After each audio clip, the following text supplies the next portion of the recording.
Hello students and welcome back to channel Siraj tech greek study. आज हम start करने जा रहे हैं नया टॉपिक जिसका नाम है इंश्योरेंस कंपनी। जो टॉपिक है TY BAF even for MCom semester 3 वाले को भी काम आने वाला है। तो स्टार्ट करेंगे आज का क्लास।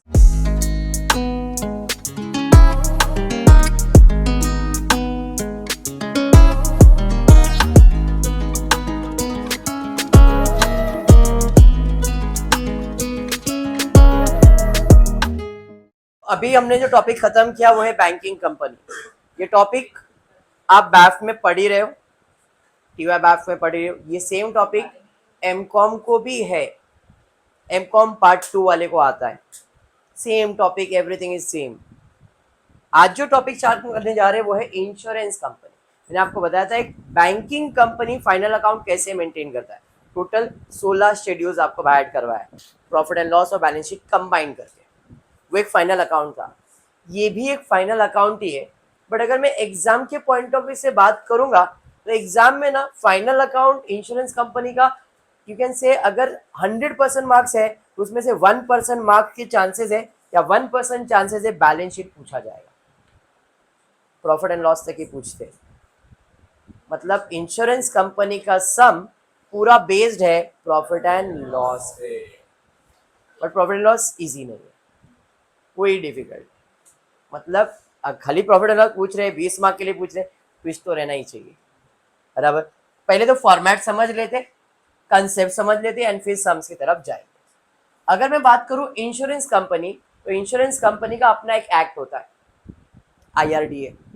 सुना रहेगा, नहीं सुना है तो कोई प्रॉब्लम भी नहीं, सुनने का भी नहीं अपने को तो खाली सम से मतलब है। बराबर है कि नहीं? तो यहाँ पे प्रजापति इंश्योरेंस कंपनी अपना अकाउंट कैसे मेंटेन करता है, तो उनका ऐसा कुछ बैलेंस शीट होता है और ऐसा ही कुछ प्रॉफिट एंड लॉस होता है। देखते हैं इनके बैलेंस शीट में क्या है। सोर्सेज ऑफ फंड सुना है कहीं पे, ये तो पैसा आने का जरिया, एप्लीकेशन ऑफ फंड पैसा जाने का जरिया। तो इंश्योरेंस कंपनी में जो पैसा आने का जरिया सबसे पहला कैपिटल ही होता है, दूसरा रिजर्व्स एंड सरप्लस होता है, उसके बाद फेयर वैल्यू चेंज अकाउंट। ये कुछ नया है, फेयर वैल्यू चेंज अकाउंट। मतलब आपके पॉलिसीज का वैल्यूज अगर बदल रहा है, उससे रिलेटेड कुछ चीजें हैं तो आपकी लाइबिलिटीज बन जाती है, तो वो आपका फेयर वैल्यू चेंज अकाउंट। एक नया लाइबिलिटीज आपको नाम पता चला। बोरोइंग्स तो आपने अभी बैंकिंग में भी सुना है। तो ये 4 आपका सोर्सेज ऑफ फंड है, बिजनेस में पैसा आने का जरिया। बराबर है। अब जाएगा एप्लीकेशन ऑफ फंड, सबसे पहला पैसा जाएगा यहाँ पे इन्वेस्टमेंट में। जैसे बैंक में कैश में जाता है, यहाँ पे इन्वेस्टमेंट में जाता है। फिर loans, fix asset, current asset, cash balance, advances and other assets. Total A, सब टोटल ए। फिर करंट लाइबिलिटीज, देखो आप यहाँ पे करंट लाइबिलिटीज नहीं लिखा है तो यहाँ पे लिखा है वर्किंग कैपिटल नाम का प्राणी, कभी आपने गलती से सुना रहेगा तो current asset minus current liabilities, तो यहाँ पे आपकी करंट असेट्स है। फिर इसमें हमने लिखा है करंट लाइबिलिटीज में प्रोविजन, ए माइनस बी किया, नेट करंट असेट या तो करंट लाइबिलिटीज जो भी आएगा। Miscellaneous expenses to extend to be return off, कोई मिसलेनियस एक्सपेंसेस वगैरह है तो इधर लिखना है। Debit balance of profit and loss है तो इधर लिख रहा है। नॉर्मली हम रिजर्व एंड सरप्लस में से माइनस करते थे, बट इन्होंने यहाँ पे प्रेजेंटेशन दे दिया है। ये आपका बैलेंस शीट का फॉर्मेट है, किस चीज का, इंश्योरेंस। मैं इसके बाद ज्यादा एम्फोसाइज करने वाला भी नहीं हूँ, क्योंकि बुक उठा के चेक कर लेना, जितने भी साल के एग्जाम्स है कभी भी इस टाइप का सम टीवाई बैफ के या एमकॉम के लेवल पे नहीं आया है। आया है तो फाइनल अकाउंट में profit and loss, and this is important. Sir अपन नहीं करेंगे, शेड्यूल रखेंगे याद, अगर कभी आया तो एक दो सम अपन उसका प्रैक्टिस कर लो। करना आपको प्रॉफिट एंड लॉस पे ज्यादा फोकस है, ठीक है? ओके, अब यहाँ से आते हैं यहाँ पे। जैसे आपने बैंकिंग पहले प्रॉफिट एंड लॉस क्लोज किया, फिर रिजर्व्स एंड सरप्लस में गए, बैलेंस शीट क्लोज किया, बट उसके पहले ये तो बनाना ही पड़ता है। तो प्रॉफिट एंड लॉस की बात करेंगे तो ये है statement of profit and loss for the year जो भी रहेगा। इसमें इनकम और एक्सपेंस। इनकम में आप देखो यहाँ पे 3 नाम लिखा है, fire insurance, marine insurance, miscellaneous insurance. Insurance company का सोर्स ऑफ इनकम आपके लिए आपके सिलेबस में 2 टाइप के इंश्योरेंस है, एक है लाइफ और एक है जनरल इंश्योरेंस। लाइफ इंश्योरेंस और जनरल इंश्योरेंस। आपको जनरल इंश्योरेंस के परिसम आने वाला है। जनरल इंश्योरेंस में 3 टाइप आने वाले, एक है फायर, एक है मरीन, एक है मिसलेनियस। समझ में आया क्या? Fire insurance, marine insurance, miscellaneous. मिसले मतलब सबका कॉम्बिनेशन, थोड़ा फायर आ जाएगा, थोड़ा मिसलेनियस, कुछ भी अदर इंश्योरेंस आ सकता है। ठीक है, तो यहाँ पे आपको 3 सोर्स ऑफ इनकम निकालना है। उसके अलावा कोई other income, income from investment अगर कुछ है तो ये आपका सोर्स ऑफ इनकम हो गया। एक्सपेंस की बात करूंगा तो यहाँ पे provision other than tax, tax को छोड़ के कोई दूसरा प्रोविजन है, provision for bad debts, provision for RDD या कोई और प्रोविजन आया तो इधर आ जाएगा, अदर एक्सपेंसेस आ जाएगा।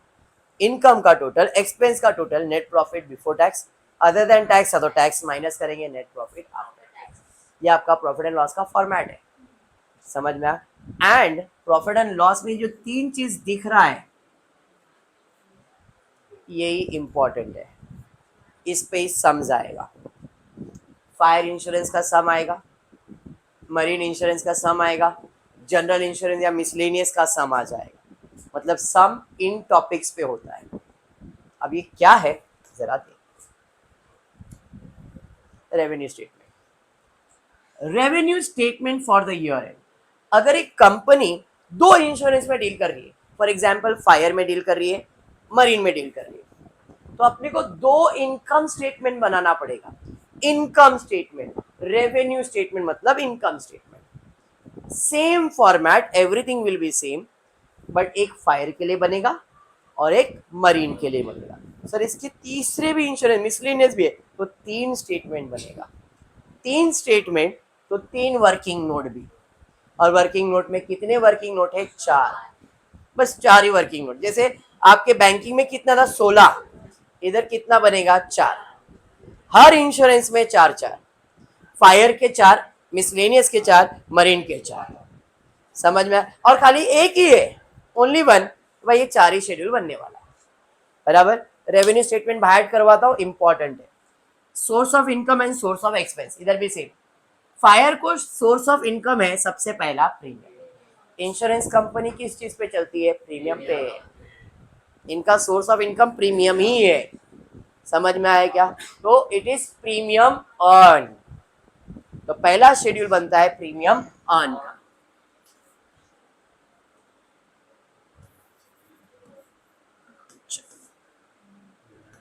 Schedule number 1 premium earn.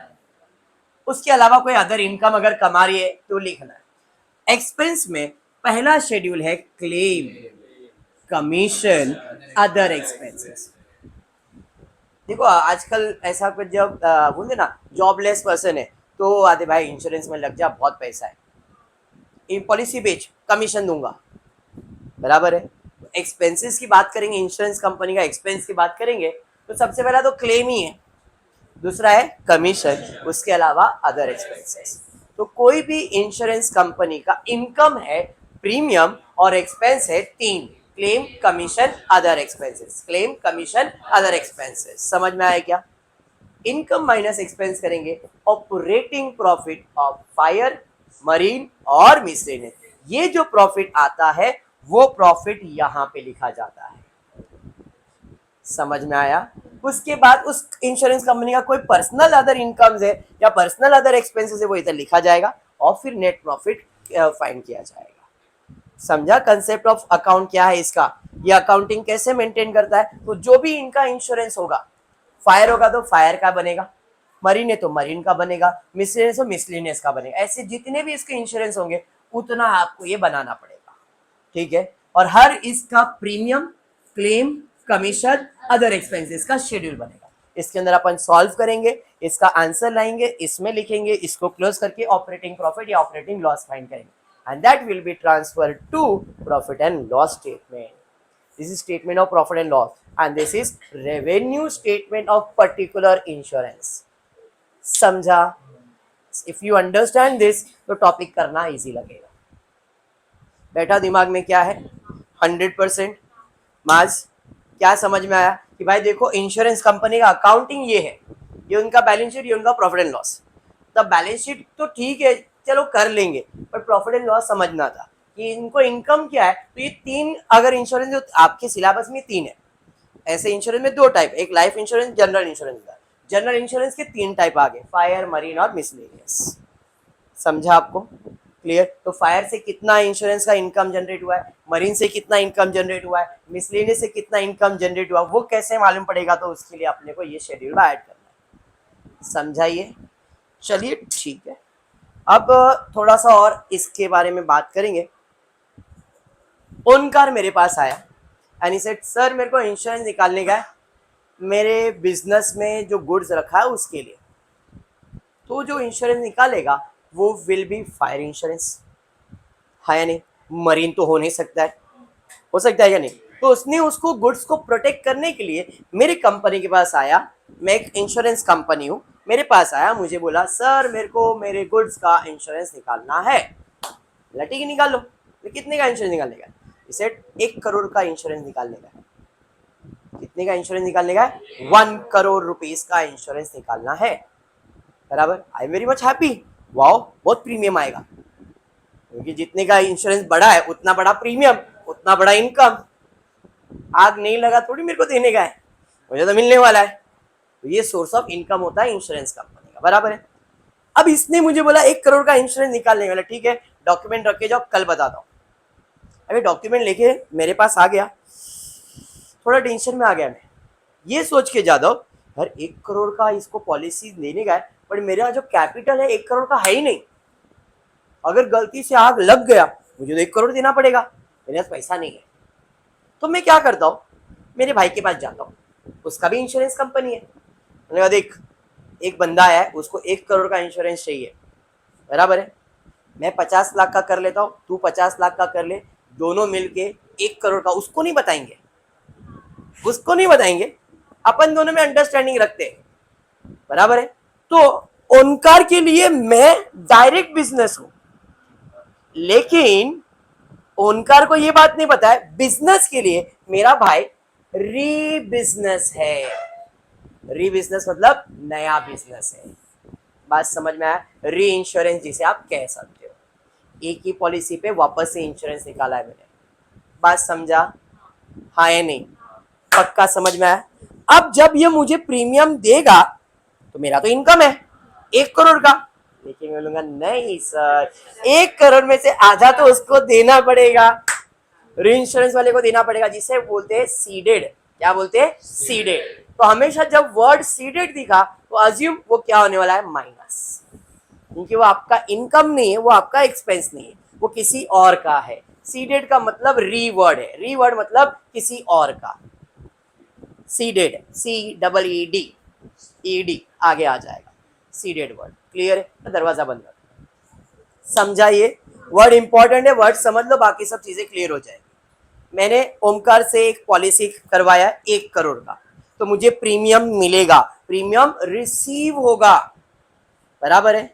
अब जो प्रीमियम रिसीव होगा वो प्रीमियम में पे करूंगा, और जो पे करूंगा वो क्या करूंगा? माइनस। और वो पे को हम लोग बोलते हैं सीडेड या री बिजनेस। अंडरस्टूड? पक्का समझा? चलिए ठीक है। एक दिन अचानक आग लग गया, बिजनेस में लग गया आग, गुड्स जल गया, तो क्या मुझे 1 करोड़ देना पड़ेगा? नहीं ना सर, सर 1 करोड़ देना पड़ेगा सर, ऐसा क्या? हम चेक करेंगे कि आग कितना लगा है, क्लेम कितने का है। अब पता चला 10 लाख रुपए का क्लेम आ गया। वो 10 लाख मेरे से मांगेगा कि मेरे भाई से मांगेगा? मेरे से।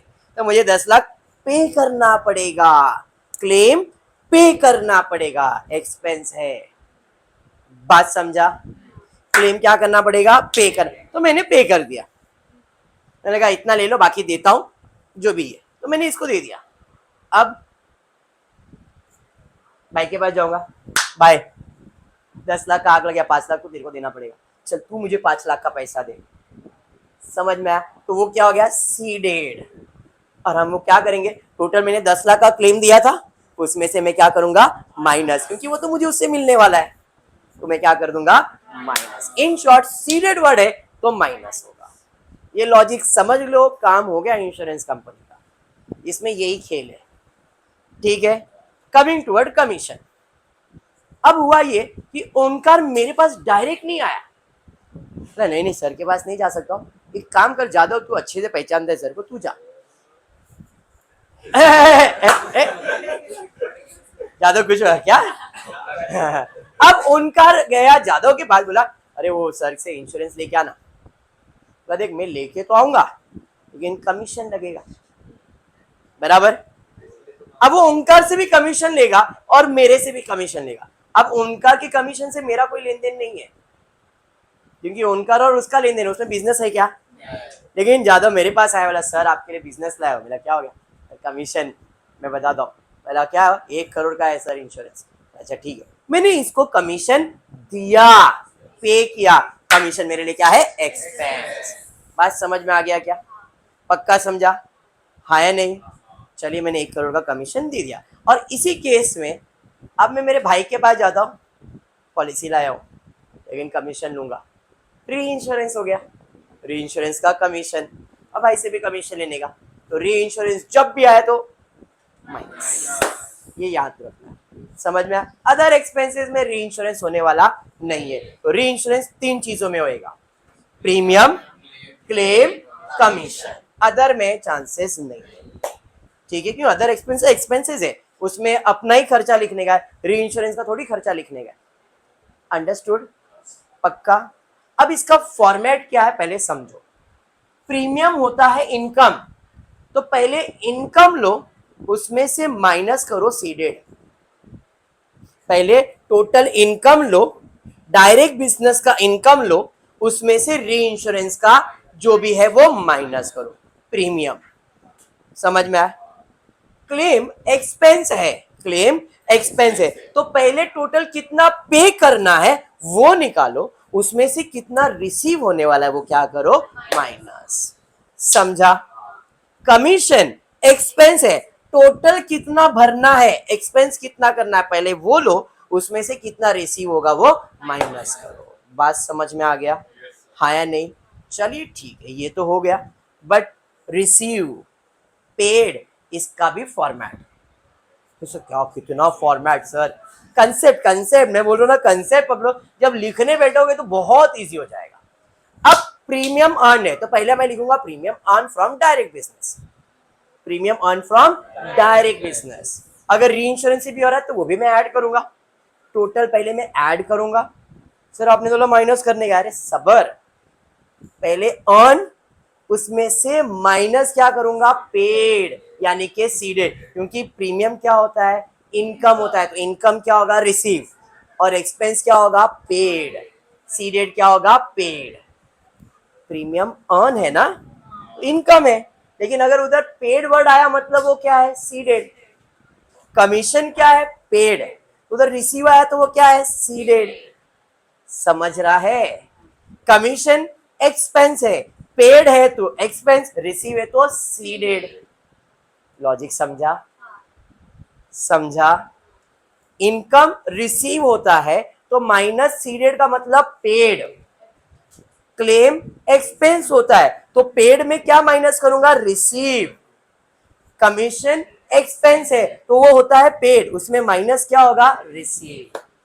लॉजिक समझ में आया? हाँ? पक्का? 100%? चलिए छोटा सा सम लेता हूं, छोटा सा, ज्यादा बड़ा सम नहीं लेता, ज्यादा बाउंसर देने का नहीं है।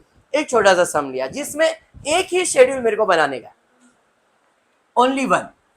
Modern companies fire insurance division provides the following information. Modern company insurance company है जिसका फायर डिवीजन आपको कुछ इंफॉर्मेशन दे रहा है। Show that the amount of claim as it would appear in revenue account। हमको क्या फाइंड करना है? Amount of claim. और कुछ फाइंड करना है क्या? नहीं। फॉर द ईयर एंडेड 31 मार्च 2014, मतलब सिर्फ और सिर्फ क्लेम का कैलकुलेशन करना है, एक ही शेड्यूल बनाना है, वो है क्लेम, और कुछ भी नहीं बनाने वाला। ठीक है? अब मेरे को देखना है क्लेम मेरा एक्सपेंस है क्या इनकम? सर क्लेम एक्सपेंस होता है, तो पहले टोटल कितना एक्सपेंसेस है वो करो, उसमें से कितना रिसीव हुआ वो क्या करो? माइनस। समझा आपको? चलिए ध्यान से। Claim paid during the year कितना? डायरेक्ट बिजनेस का पेड, री इंश्योरेंस का पेड। पेड, पेड मतलब खर्चा, क्लेम खर्चा होता है, ये तो पता है ना? चलिए बढ़िया है। क्लेम रिसीव, इनकम है मतलब सीडेड है, बराबर है। देखो हमेशा वो री इंश्योरेंस में ही रहेगा, डायरेक्ट में नहीं रहेगा। सीडेड हमेशा री इंश्योरेंस में होता है, डायरेक्ट में नहीं होता है, समझा। री इंश्योरेंस बोलो, री बिजनेस बोलो, one and the same. Okay चलिए ठीक है। क्लेम पेबल डायरेक्ट का भी है, री इंश्योरेंस का भी है, बराबर है। तो डायरेक्ट का है, ओपनिंग में भी दिया है, क्लोजिंग में भी दिया है, सिंपल सा लॉजिक है। Opening sorry add closing less opening है, हूं ऐसा क्यों? सिंपल समझते। ओपनिंग और क्लोजिंग, क्लोजिंग मतलब बाकी है, ओपनिंग मतलब पे कर दिया है। क्लोजिंग मतलब बाकी है, ओपनिंग मतलब पे कर दिया है। आउटस्टैंडिंग एड प्रीपेड लेस सुना है? हाँ, आउटस्टैंडिंग एड प्रीपेड लेस सुना है। बाकी है, आउटस्टैंडिंग है, आउटस्टैंडिंग एड प्रीपेड पे कर दिया है लेस, इसलिए फॉर्मेट याद रखना, हमेशा इसमें क्लोजिंग ऐड होगा, ओपनिंग लेस होगा। समझ में आया? तो भाई मेरा claim paid during the year इतना है, पेबल, पेबल मतलब लास्ट में इतना बाकी है, पे इतना हो चुका है, इसलिए क्लोजिंग को ऐड करूंगा और ओपनिंग को माइनस। ठीक है, डायरेक्ट का डायरेक्ट में जाएगा, री इंश्योरेंस का री इंश्योरेंस में जाएगा। समझा ये? पक्का समझा? चलिए ठीक है, कोई नहीं। क्लेम रिसीवेबल किससे मिलेगा? री इंश्योरेंस। देखो री इंश्योरेंस में अमाउंट दिखेगा, सेम गोज हियर। क्लोजिंग है, ऐड हो जाएगा, ओपनिंग है, माइनस हो जाएगा। अरे बात समझा? एक्सपेंसेस ऑफ मैनेज, अरे एक्सपेंस ऑफ मैनेजमेंट क्लेम का क्या काम है? कोई नहीं, मैनेजमेंट का मतलब other expenses include 38,000 surveyor's fees and rupees 42,000 legal expenses for settlement of claim। मतलब बोल रहा है मैनेजमेंट का जो खर्चा है उसमें सर्वेयर जो उसने सर्वे किया रहेगा उसका फीस कितना है 38,000, और लीगल खर्चा कितना हुआ है 42,000। This is my expenses of claim, तो वो क्लेम में आएगा, बाकी सब आएगा क्या? नहीं। टोटल खर्चा कितना क्या? 3,45,000, उसमें क्लेम का खर्चा कितना है 38 एंड 40, ये क्लेम का है, तो क्लेम के एक्सपेंसेस में दिखाना पड़ेगा। Any doubt? 100% क्लियर। तो अब हमको क्या करना है? सबसे पहला जो भी पेबल है डायरेक्ट बिजनेस का कितना खर्चा है पहले वो निकालेंगे, फिर री इंश्योरेंस का जो भी क्लेम है वो माइनस कर देंगे। लॉजिक समझा? नहीं क्या? हाँ चलिए, फिर इसका मतलब यहाँ पे अपने को एक ही शेड्यूल बनाने का कौन सा है? क्लेम का, और कुछ बनाने का है क्या? नहीं, फॉर्मेट ऐसे ही बनता है, खाली आपको क्लेम करना है। ठीक है, तो सबसे पहला मैं क्लेम में क्लेम पेड, क्लेम पेड निकालता हूं। भाई क्लेम पेड डायरेक्ट बिजनेस का कितना है? 35,30,000, 35,30,000, 30,000 ही था ना। अब इसके अंदर ऐड करूंगा क्लेम पेड या पेबल, ऐसा कुछ है तो क्लेम पेड तो ले लिया, ये तो रिसीव, रिसीव का इंफॉर्मेशन है, ये तो सब रिसीव में चला गया, बराबर है, रिसीव है ना ये। अरे सब अच्छा यहाँ पे है ना, हाँ सबर सबर, कोई नहीं, कर देता हूँ, होता है, इट्स नॉर्मल यार। देखो क्लेम पेबल दिया हुआ है, और ये किसका दिया है? डायरेक्ट बिजनेस का ही दिया है, बराबर। चलिए ठीक है, लॉजिक मैंने आपको बताया था, क्लोजिंग ऐड होगा, ओपनिंग माइनस होगा, तो इसके अंदर ऐड होगा, क्या ऐड होगा? 31 मार्च कितना भाई? 31 मार्च का क्लेम पेबल कितना है? 8,75,000, 8,75,000, बराबर है। इसमें माइनस करूंगा मैं ओपनिंग, तो लेस ओपनिंग मतलब फर्स्ट, अप्रैल जो भी ईयर रहेगा, कितना है भाई? 8,23,000, 8,23,000। अब मुझे मिल जाएगा total claim paid by direct business, बराबर है। यहां पे claim paid by direct business कितना आ रहा है भाई? 35,82,000। चिट्ठी क्लियर है? Any doubt? पक्का 100% दिमाग में सेट हुआ है? चलिए क्या बात है उनका। अब और कोई क्लेम है क्या? नहीं। अब जो भी दिखा सर मैनेजमेंट एक्सपेंसेस है, वो भी है, तो मैनेजमेंट एक्सपेंसेस कितना है? 38 एंड 42, तो दोनों को ऐड करो और टोटल बता दो कितना है। ओके, तो यहां पे मैनेजमेंट एक्सपेंसेस कितना है? 80,000। 38 प्लस 40, 80,000। और कोई क्लेम का खर्चा हो रहा है माज? माज अभी अपने को क्लेम रिसीव होने वाला है, रिसीव। बट अगर ध्यान से देखोगे claim paid during the year का अमाउंट भी दिया है री इंश्योरेंस में, बाकी तो सब रिसीव है। देखो ये क्लेम रिसीव्ड है, यहाँ पे क्लेम पेबल भी दिया है, किसका है? इसी के लिए, री इंश्योरेंस के लिए। एंड क्लेम रिसीवेबल भी दिया है। ध्यान से सुनो और समझो क्या है। क्लेम पेड डायरेक्ट बिजनेस के लिए इतना और री इंश्योरेंस बिजनेस के लिए इतना। मतलब हुआ ये कि मेरे पास कोई क्लेम लेने आया, तो मैंने उसको, मेरे को तो डायरेक्टली उसको इतना पे करने का था, मेरे को मालूम था। बट इस डायरेक्ट बिजनेस में री इंश्योरेंस वाले का कितना पे किया मैंने? 8,20,000। खर्चा हुआ, ये भी खर्चा हुआ ना।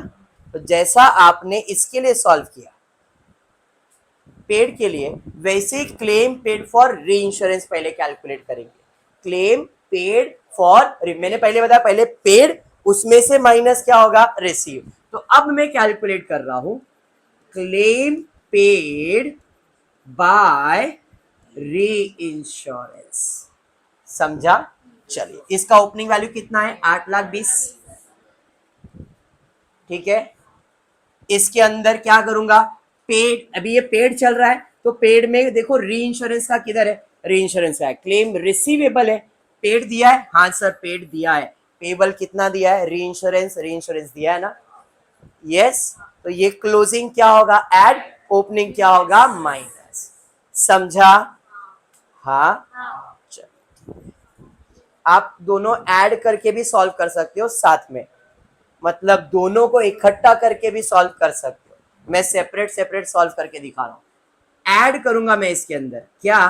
क्लोजिंग, क्लोजिंग मतलब 31 मार्च, और लेस करूंगा मैं ओपनिंग यानी कि 1 अप्रैल।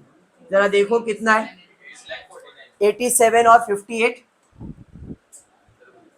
87,000, 58,000।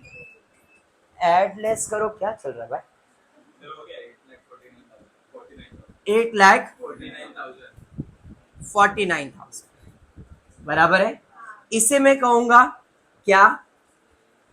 क्लेम पेड बाय री इंश्योरेंस, बराबर है।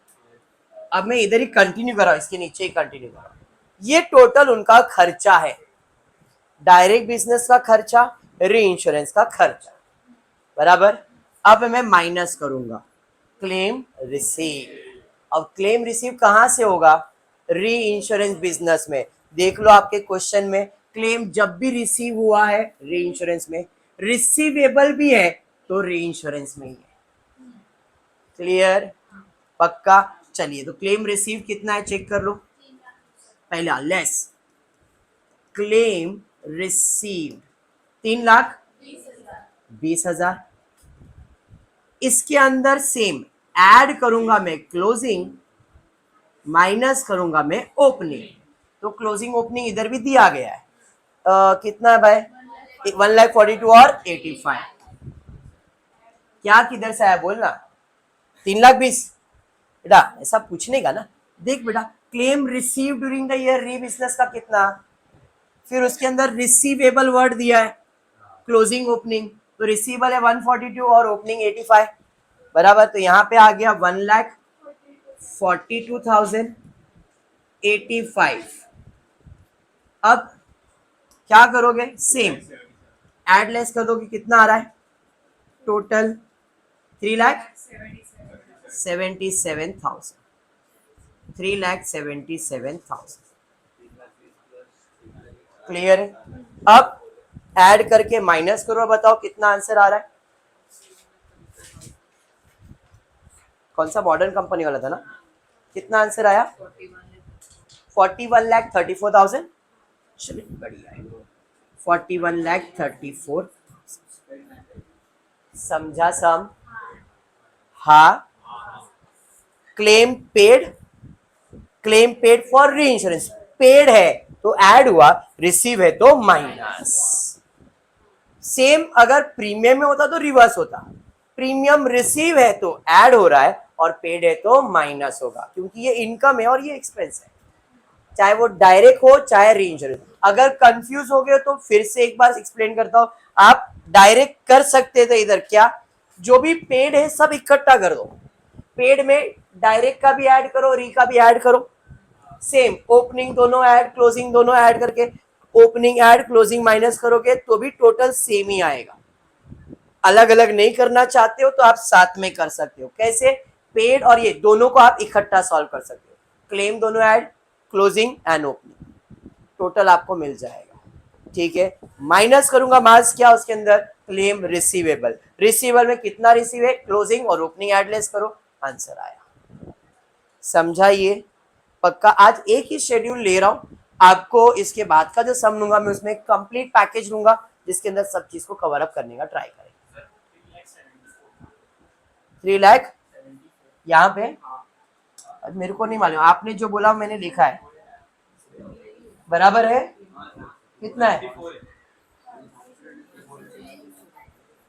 आप एक बार फिर से कर लो ना बेटा, मेरे को कोई इशू नहीं है।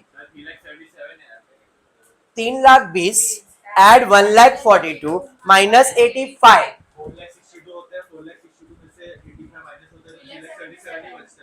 नहीं मैं ऐसा बोलो, जो आप बोलोगे वही मैं लिखने वाला हूँ, मैं अमाउंट बायट नहीं करके रखा हूँ। 3,77,000,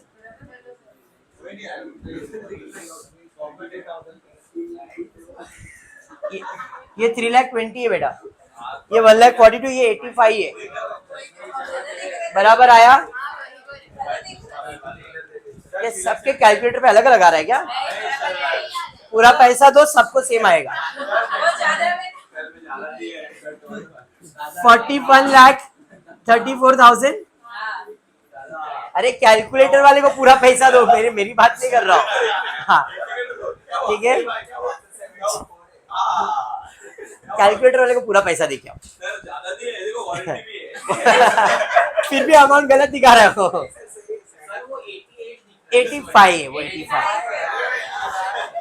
चलो ठीक है, कोई नहीं, आज इतना ही करते हैं। होपफुली वीडियो पसंद आया तो प्लीज वीडियो को लाइक कर देना, फ्रेंड्स में शेयर करना और चैनल को सब्सक्राइब करना। Thank you for watching the video.